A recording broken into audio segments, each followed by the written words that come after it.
I got stuff for you. Holy moly. I need to get some snakes and release them around my house. But they love eating people. They love eating kids. These guys are the scientists of the supernatural, lecturers leaving lessons for inquiring laymen. They are applying the scientific method to a world that baffles science. They are the cryptids of the corn. Every day that you open your mouth, I know, right? I'm more convinced that you're abducted by aliens. No. And it just stood up. I mean, it just like kept going and going. And she goes, what the? These are idiots. I was laughing reading this because I already knew how you would feel. Idiot. What part of the story fits your balloon? Well, This isn't a UFO. But who else has big black wings and red eyes? Batman. Well, Mothman. Oh yeah, Mothman. Well, everyone, I think we know exactly what it is. So say it all with me. It was the sandhill crane. Would you try it? No. You wouldn't eat it? No. Why? Because they're probably toxic. There'd be a lot of poop in my pants. I've seen a 6-foot alligator go swinging through the air and slam into a tree.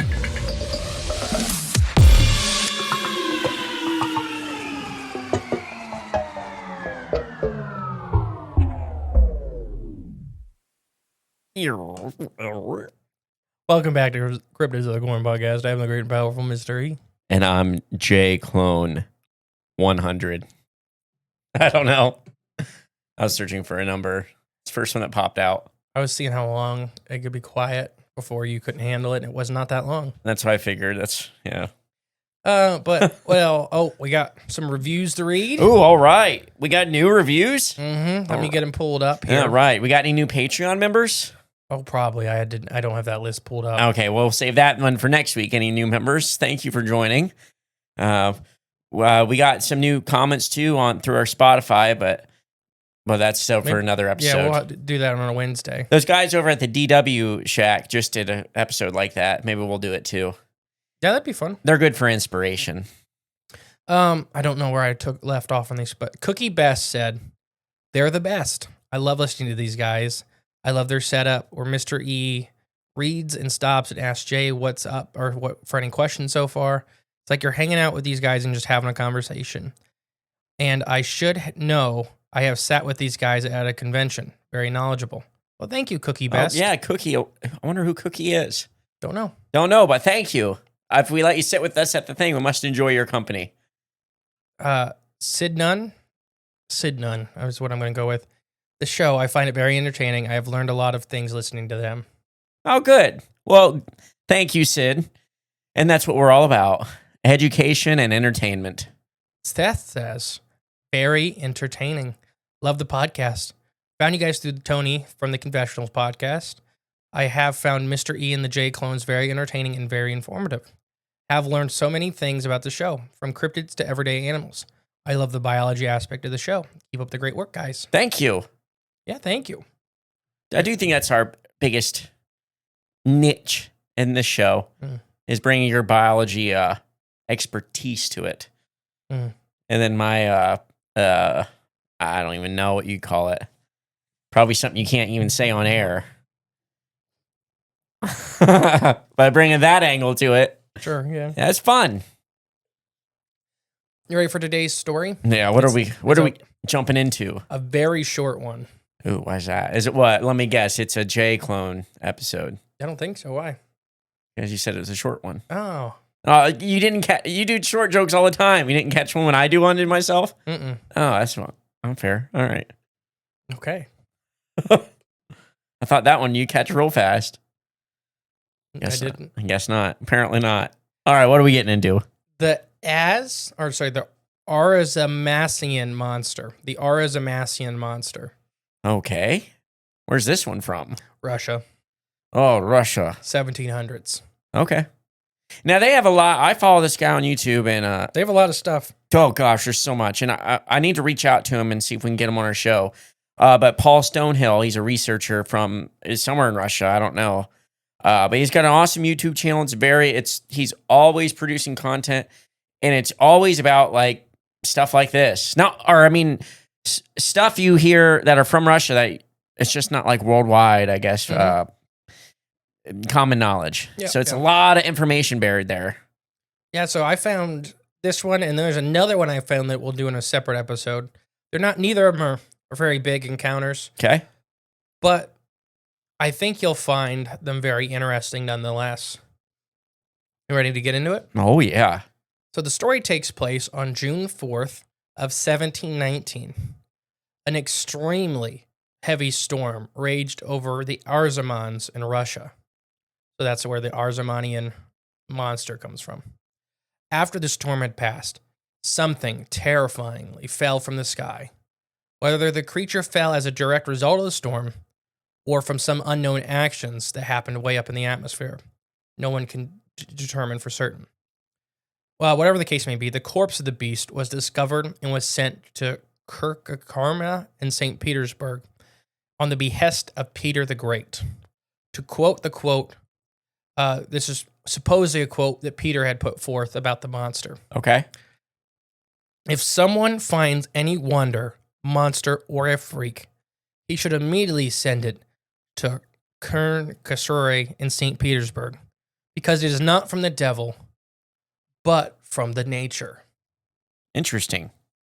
Wonder what that's supposed to mean. To me, reading to me, he's saying that it's not an abomination. It's not a demon or demonic thing. It's a rare, weird animal. Mm-hmm. So they're sending it to St. Petersburg to get cataloged. Okay. So don't burn it. Don't freak out. Right. Just because it looks like a freak. Because in these times, yeah, it's a witch. Yeah. But yeah, so the individual, so moving on, the body of the beast measured and was described as being 7.5 meters, which is about 25 feet in length. It sported pike-like teeth that were fair, but larger and crooked. It had wings that were reminiscent of a giant bat, but one wing was 7 meters long, which is about 23 feet. Wow. Okay. So each, had almost a 50-foot wingspan. Its tail was extremely long.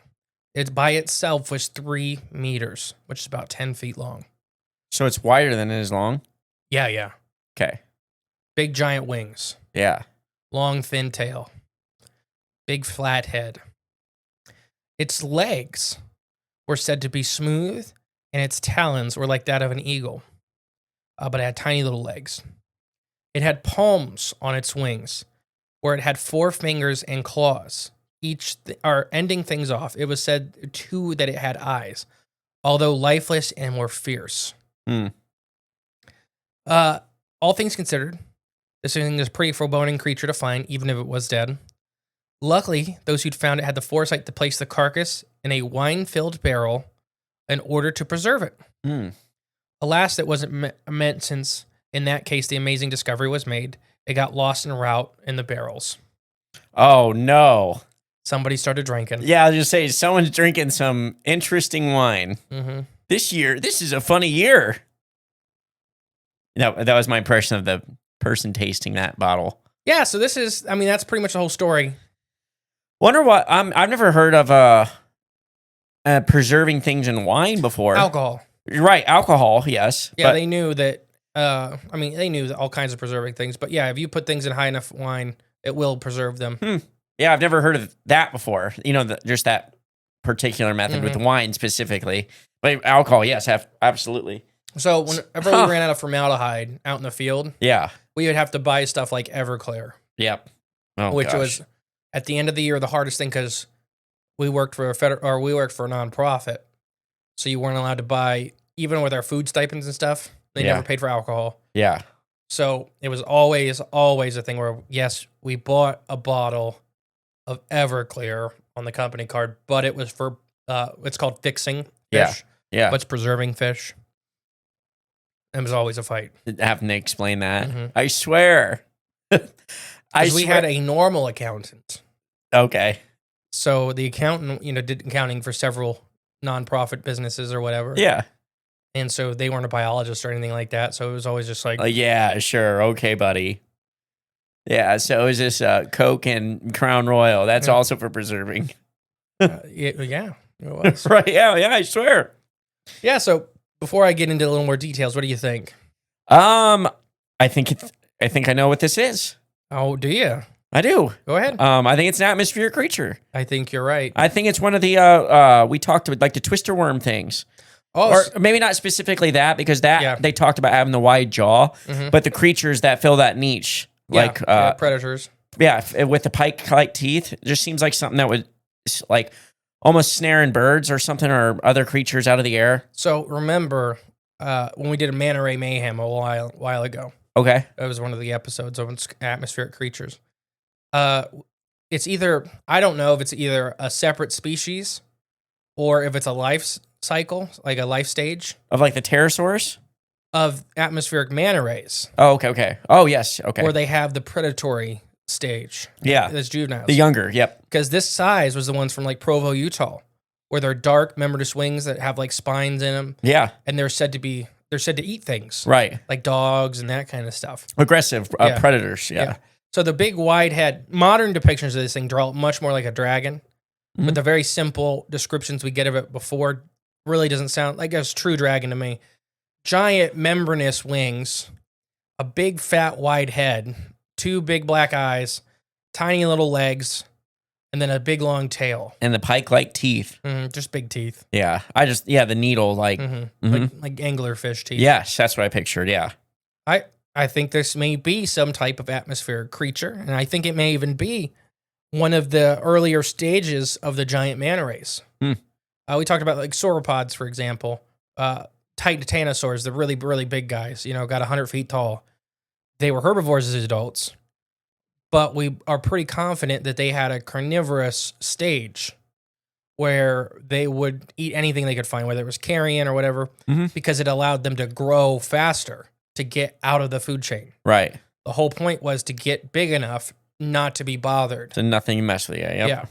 So I wonder if these giant, because if you guys at home don't know or unfamiliar, the manta rays are probably the second biggest besides the actual jellyfish. And the jellyfish, I think, are much more hollow anyways. Yeah. I think the jellyfish are much more built like a hot air balloon. Like gaseous, yeah. Or that the bell or the cerebellum is just a hollow or mostly hollow, where the manta rays have probably a pretty big air sac, but have much more mass to them. So I wonder if these guys are the middle stages, because the actual body of the creature, the core of it, was not very large, but they had massive wings, massive tail, and tiny little legs.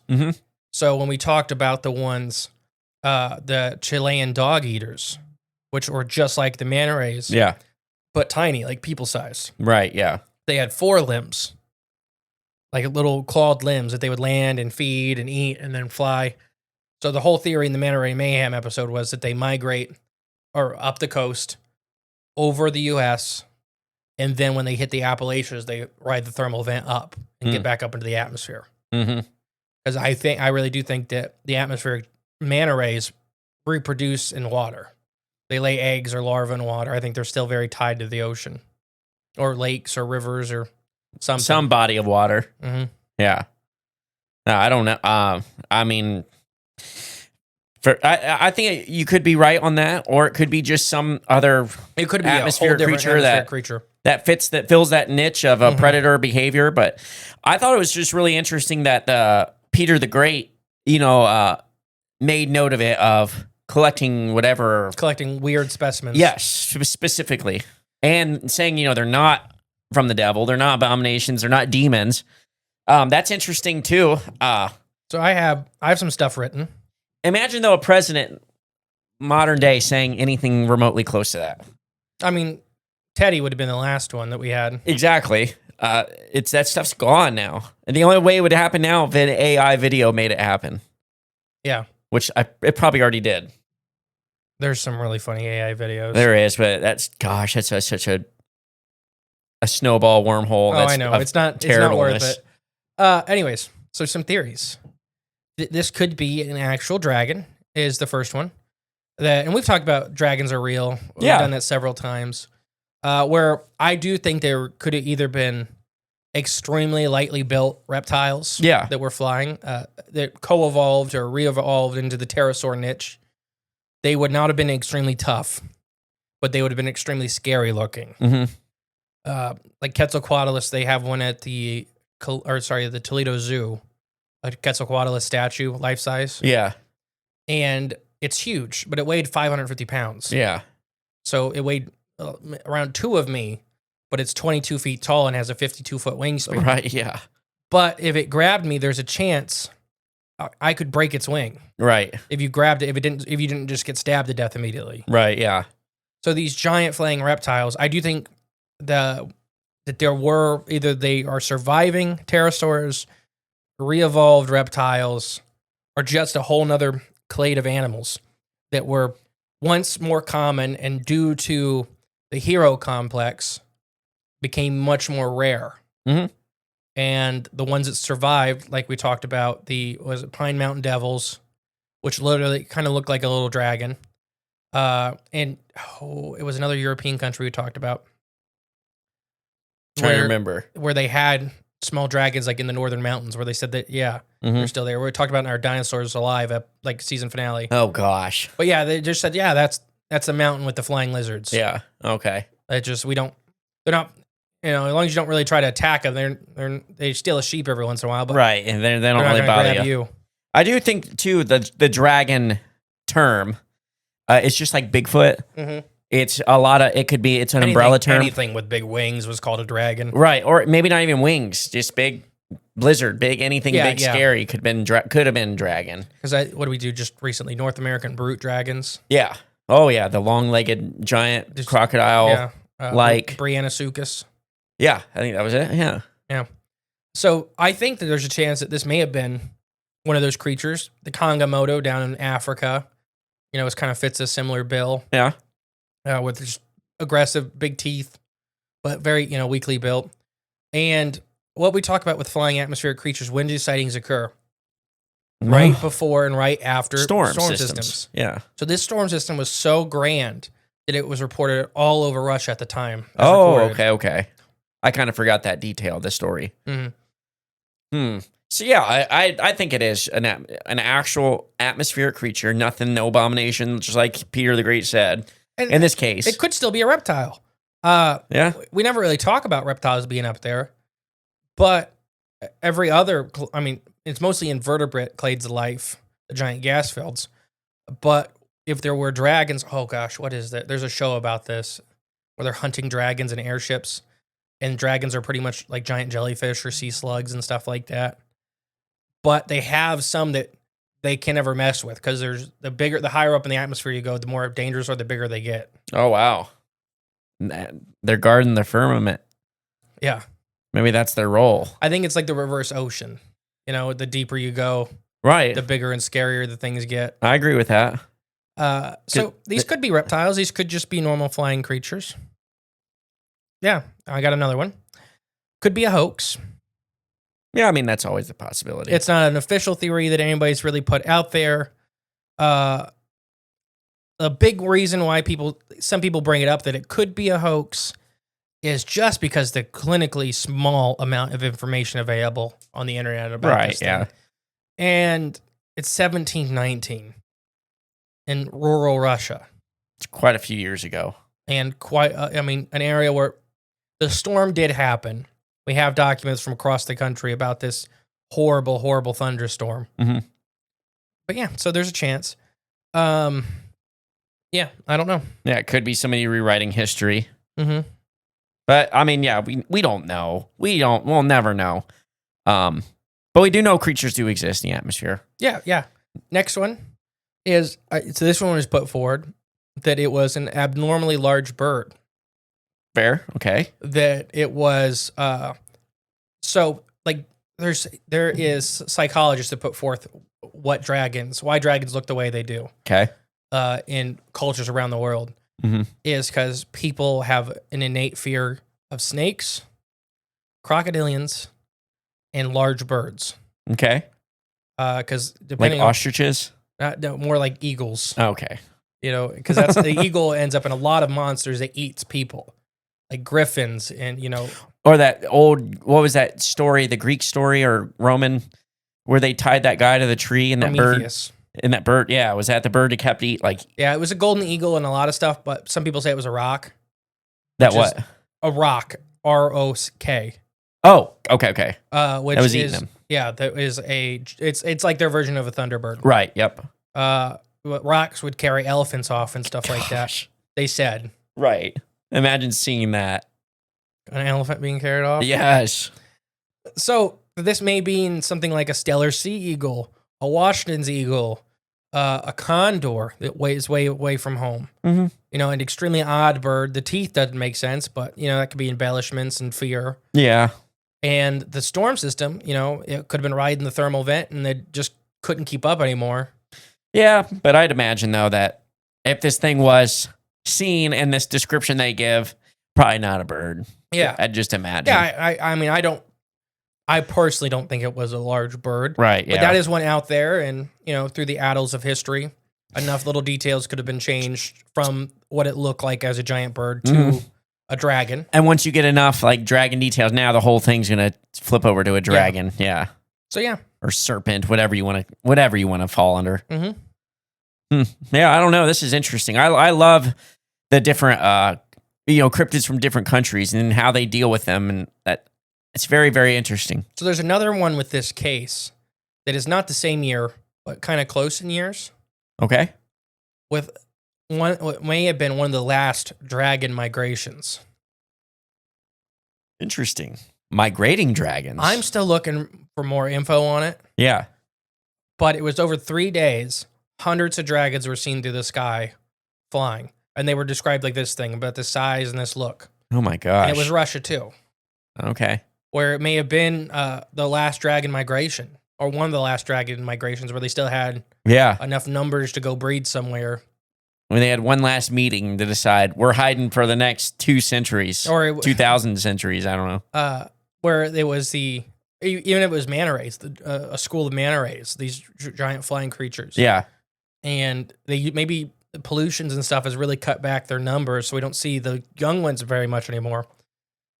But there may have been historic accounts of big schools of the young ones or the littler ones. At times, yeah. That we're flying through. Just like our old passenger pigeons Yeah, I mean, passenger pigeons used to blot out the sun. for days. Mm-hmm. But yeah, so I'm still looking for more information on it. I got it saved on my phone real quick. I can tell you a little bit more, but there's just not a ton. But the creatures are drawn from the historics. So it was 1533. Sorry. Oh, so even 200 years older than we thought. Mm-hmm.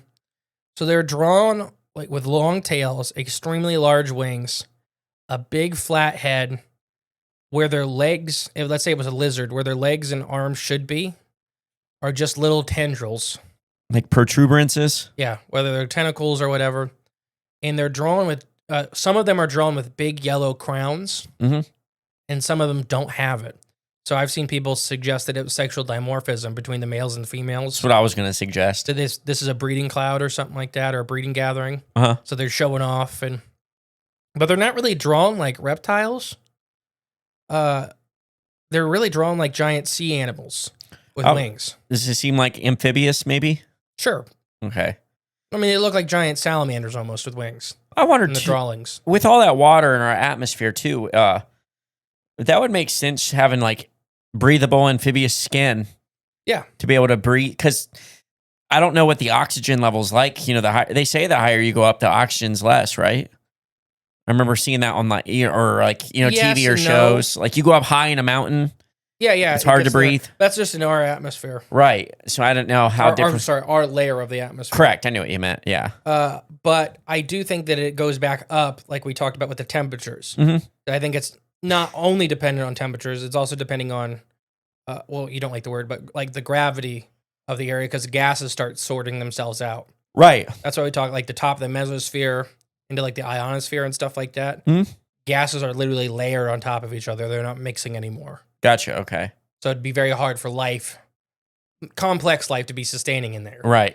Going back and forth. It's not a gaseous mix anymore. This is just nitrogen. Right. Yeah. This is just helium or whatever. And if your skin's absorbing gases, that's probably not good.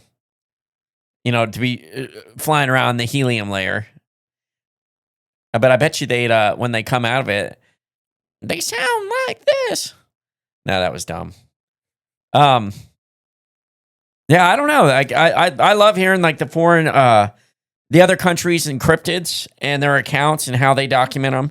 I think it's very interesting, and it's even with the cryptid world, information from other countries is very hard to come by. You know, we're all connected by the internet, but still, information's limited.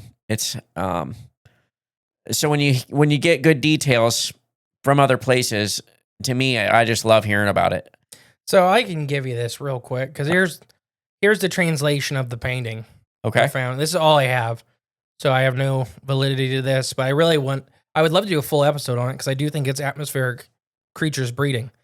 But they have extremely long, thin tails, the crowns and stuff like that. But only half of them have the crowns. So it was the year of 1533 in October.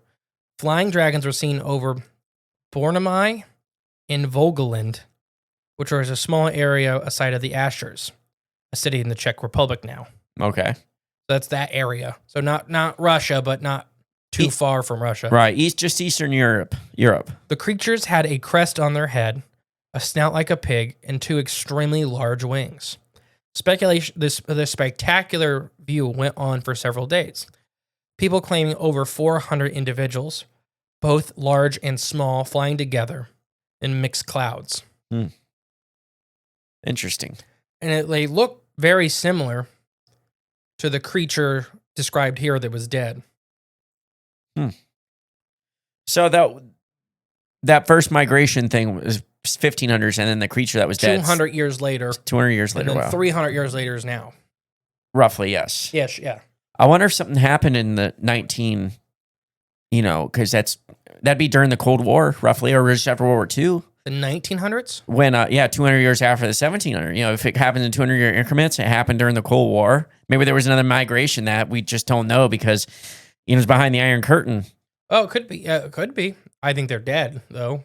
That'd be wild to see if any information ever comes out about that. I think the 1500 ones was probably the last mass one. The big dragon gatherings. Yeah. But in our dragons, one of our earlier dragon episodes, we did one where it was like that, where it wasn't hundreds of them, but it may have been with the Pine Mountain dragons, where they were seen flying in groups of like 30 or 40 going somewhere, where they would just stop at the top of the mountain as like a rest area. Right, yeah. And then continue on. Cannot remember the episode, though. I don't know. So I really do think the hero complex, dragons are very scary looking, and they were not that hard to kill. So a lot of people killed a lot of dragons, really lowered the numbers. They may not breed very quick, whether they're an atmospheric creature as in a jelly or a reptile. They may breed really, really slow. So like you said, maybe it's a once-in-a-lifetime migration event where like sturgeon do that. It's not every once in a lifetime, but it may be only 3 or 4 times in your whole life. Yeah. There are these big gatherings where you go up and you breed, you meet individuals from sometimes thousands of miles away. Oh, yeah. Eels are like that. They do that one time in their life. Sargasso Sea. So it could be something like that. And then they've slowly been dwindled and dwindled and dwindled. So like when we talk about like vernal pools, when the vernal pool gets taken out, you can be killing salamander populations up to 15 miles away. So if you destroy one of these breeding areas, right, for a flying animal or an atmospheric animal, it may be thousands of miles away that you've killed most of the population off. Yeah. That's crazy to think about. Like the butterfly effect. Mm-hmm. I mean, depending on the species, habitat for reproduction is one of the most important things, and they will just disappear.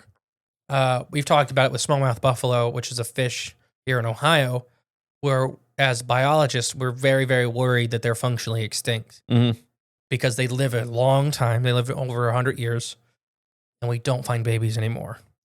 We don't have any that are really younger than 30 years old. Oh, that's so bad. So we may be on, it may have taken too long to notice, to realize what the problem is because of a long-lived species. But they're still breeding. They're just, whatever reason, whether it's pollution, whether they're sterile, whether, we've sterilized them with hormone disruptors in the water column, No way. Yeah. You mean all these chemicals we're spraying on all the field crops and just draining into all of our river water systems? Well, I'm even talking about plastics. And that too. bioaccumulation of plastics do show hormone disruption. Mm-hmm. So depending on the species, it can be very devastating. Mm-hmm. And they're filter feeders.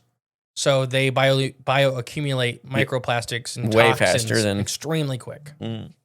Not good. Not good. So dragons, these type of creatures, may have been just a precursor to these kind of events happening today. Mm-hmm. So North America, we had a mass species loss with the settlement of Europeans that we'll never know about. Right, because it There wasn't are documented. biologists that drew pictures of fish that were never found again. Even the ornithological, the Audubon himself, the Washington's eagle. Mhm. He drew the Washington's eagle. He's seen it, 3 or 4 times in his life, and it was never seen again. A couple other birders had seen it, and then it disappeared. Gone. And probably because of either habitat disruption, people killing them because they were dangerous to livestock and kids. And if they were still alive, the giant windmills have definitely got them by now. Bird paste. Basically. So I do think this was a dragon, whatever a dragon is, if it's an atmospheric jelly life stage, or if it's an actual reptile, or an avian, like a stink bird, Yeah. where they still have some of those Jurassic-like traits. The old world traits, yeah. Mhm. I don't know. But I think I don't know if this actually happened or not, but I can believe it did. I think I'm in the same boat. Whether this actual story happened 100% or not, I have no idea. There's one real thing that's been regurgitated 100 times.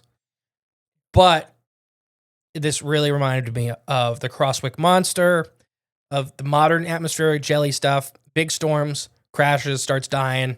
Some people see it where they're sick. Some people see them flopping on the ground a little bit before they die. Mm. So this one, storm, and people watched it fall out of the sky. Right, yeah.